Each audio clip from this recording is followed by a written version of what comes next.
So what happened? Cell phones went out. What's going on? Is it a cyber attack? Did somebody shoot down the satellites? That's the question. Now, I didn't realize all this was happening until I had no service. I'm in the Dallas area, and I've noticed this morning up till, 11:30 or so, maybe a little bit after 11:30, closer to 12, my cell service came back on. So this morning I was trying to text my wife, couldn't get a hold of her. I went to the gym, and of course I used their Wi-Fi, and I Facebook messaged my wife and asked her if the phones were good, if they're okay. Told her mine's acting kind of wonky, it's weird. Instead of having the bars at the top right corner, it had SOS. And my wife was like, well, I talked to my mom this morning. Mine's working fine. And she tried to text me. And as soon as she sent me a text, that's when my phone worked, which was odd. And I had sent a couple of text messages to her earlier that day or that morning. They weren't going through. They weren't getting through until she texts. So I don't know if it's just a coincidence that once she texts, it brought service to my phone, which I don't know. Or just the service just happened to kick back on when she texts. I'm not too sure. I think it sounds a little sketchy. I've heard prophecies of cyber attacks coming to our country, and I'm not a doom and gloom person by any means. I'm not a negative type of person. However, I've heard prophecies from credible sources that we will have a cyber attack. But we've also heard that for years, that that's going to be the next type of attack on our country. It's not going to be a physical warfare with guns or tanks, bombs. Now, would it lead to that? At the end, of course. But we've heard that the enemy, whoever the enemy is, whether it's our government, elites, other countries, if you could take out our power grid, you could take out our satellites, then we're done. We're toast. But I do come from a generation that we lived without internet. We lived without phones. So we know how to, survive, adapt to that situation. And it brought a lot of memories this morning, because like I said, I was without a phone. And a lot of people do panic when they don't have service on their phone or they don't have their phone with them. And for the whole morning, a good 5 hours or so, I was at peace. I actually felt really calm, really good that my phone was not even working. I didn't even want, usually when something like this happens, I'll call my provider and be like, hey, what happened? But this time I was like, you know what? I'm going to try to go without using my phone. I'm okay. I know my wife is okay. And I didn't know that this situation, this circumstance was across the whole nation until now. Until I got on the internet and people were talking about this power outage or cell service outage across the nation. And I happened to be one of the cell phones that was out. I didn't think too much of it, but now I'm thinking, okay, when is the big one? When is the big grid outage coming? It's not how or what, but when. And it is going to come. What are you going to do to prepare yourself? Like, as far as communication, I know that we've lost that art of physical communication. We've lost the art of socializing with other people in real time, not this virtual reality time. And it felt really good being without my phone. I'm going to be honest. It felt great. It felt great. I had to actually look at people in the eye when I was eating breakfast at the restaurant this morning. You know, it made you smile at people, say hi. And we've lost that art. Not everybody. Some of the old school people, I never did lose that. Because like I said, I came from a generation that we had none of this before. And we survived. We were able to adapt. We were able to progress and succeed. So where am I going with this? Communication. What are you doing to prepare if the big one hits? Because like I said, I really do feel in my bones that it is going to hit. Someone somehow is going to hack our system and dismantle our grid, our satellites. There's somebody powerful that has that switch that can just bloop, hit that switch, and we're done with cell service. We're done with Wi-Fi. We're done with TV. What are you going to do? Like, I have a CB radio in my truck. And I'm also thinking of getting a home base radio set up for my home.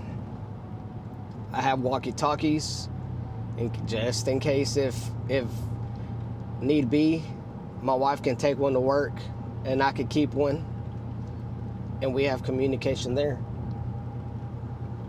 But here's the thing, don't fear, don't panic. I'm not here to bring panic or doom and gloom. See, the devil came to kill, steal, and destroy, and that's what he's trying to do. We see it in our government, kill, steal, and destroy. The devil wants to kill, steal, and destroy what is right, what is righteous, what the truth is, what's moral. He wants to destroy the family, the nucleus, which is the man, the husband. That's his job, is to destroy God's protocol. What a family is, what morals are, what the truth is. But if you're a beta male, a weak male, and you're letting the enemy influence you, and you're the type of person who is a liar, you have that spirit of narcissism, you have that haughty spirit, that and it's not confidence, but arrogance. All that is a demonic spirit. Those type of men are actually beta males, beta men. They have to lie, they have to show on the outside that they're big, that they're arrogant. It's not confidence, but arrogance. The reason why they have to put that facade, that mask on the outside, because on the inside they're broken.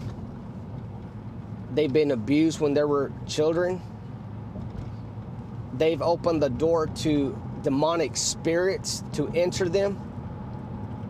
That's why they're able to say lies after lies after lies after lies after lies.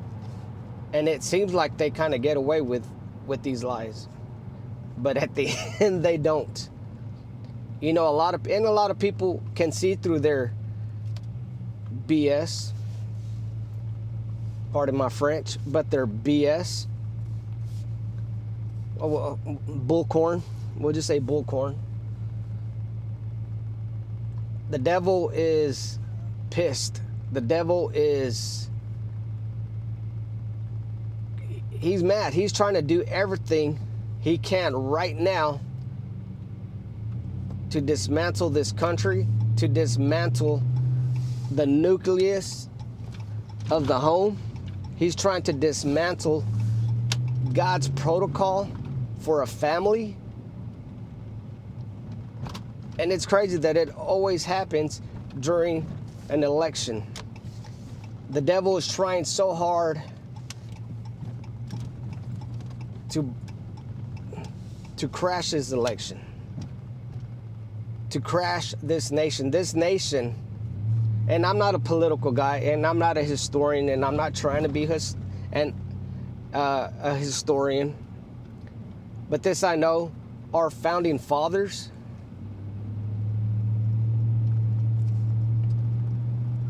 they blessed this country under God. And not just any God, not a paganistic God, but the God of Abraham, Isaac, and Jacob. That God. But what is the enemy trying to do? Take God out of this country. And they've been doing it little by little. And you know what I'm talking about. But don't fear and don't fret, y'all. This is the time when us men, we need to get down on our knees with our family and pray protection over our home, first of all. Then we pray protection over our neighborhood, our city, our state, and our country, and our world. The devil doesn't sleep. He goes around seeking who's weak. He's like a lion. He's not the lion. Jesus Christ is the true lion, the Lion of Judah. But the devil always wants to try to be what God is. The devil always tries to pretend, or not pretend, but tries to do anything that God or Jesus did. He wants to try to do it. He wants to pretend like he's Jesus. He wants to pretend like he's God, but he's not. He has no power. He has authority if you give him authority. So this is the time to pray. This is the time to really, really get down on our knees with our family and pray. I don't know how much longer, we're going to be going through these trials and tribulations here as a country, but I think it's only going to get worse. It's going to progressively get worse. We're going to have maybe some kind of a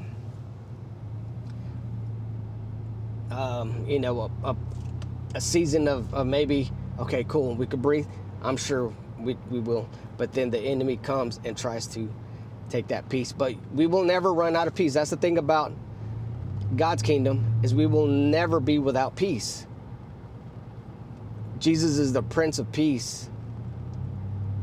The enemy wants to throw fear on people who don't know better. And Christians, you should know better. God did not give us a spirit of fear, but he gave us a spirit of love. He gave us a spirit of power and the spirit of a sound mind. It means we don't need to stress out about what's going on. We don't need to stress out if our phones go out. We don't need to stress out or worry about, okay, how are we going to pay the bills tomorrow? God has it. God has it. A lot of times we just need to stay away from what God is doing, because God is doing something in your life. A lot of times we don't know what God's purpose for our life is. All he wants you to do is move, take those steps. The Holy Spirit will guide you, no doubt. We got angels that are appointed to us that are going to protect us. We got it made in the shade, as they say. Put your trust in Jesus Christ. You will have peace that surpasses all understanding. You will have that sound mind. And always remind yourself and speak it out loud. I don't have fear. God didn't give me the spirit of fear. And say, I have power, I have love, and I have a sound mind. And you'll be good. All right, guys, I got to get out of here. I'm going to go get me an energy drink at this store. Well, I already passed the store, so never mind. I'm going to guess I get me an energy drink somewhere else. But love you guys. Please subscribe. Also, if you want to help this channel out, I have a Cash App that you could help this channel out. I am not monetized. Love you. We'll see you on the next video. Peace out.